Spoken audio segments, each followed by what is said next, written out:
Aveva appena chiuso il suo negozio in via Roma, nel centro di Villanova di Campo San Piero, venerdì sera ed era salita in auto per tornare a casa. Non ha fatto quasi in tempo a posare la borsa sul sedile del veicolo che un uomo ha aperto la portiera lato passeggero e l'ha presa, come racconta al telefono la titolare della tabaccheria. E mi ha aperto però lo sportello lato destro e ha preso la borsa. Io ho tentato di trattenerla e nel trattenerla mi sono fatta male un'unghia, però sono scappati. Nel tentativo di trattenerla, la donna si è ferita una mano, tanto che è dovuta ricorrere alle cure del pronto soccorso. Dei malviventi nessuna traccia. Presa la borsa, sono fuggiti in auto a tutta velocità in direzione di Vigonza.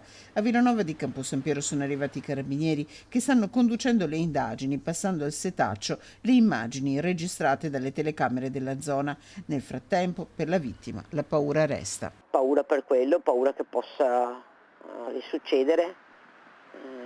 Paura perché con me c'era mia mamma che ha 81 anni e lei è partita un secondo prima di me, abbiamo chiuso assieme ed è partita in bici. In tanti anni di attività non mi era mai successo nulla e poi col senno di poi penso che mi sia andata di lusso perché potevano magari farmi molto di peggio fisicamente.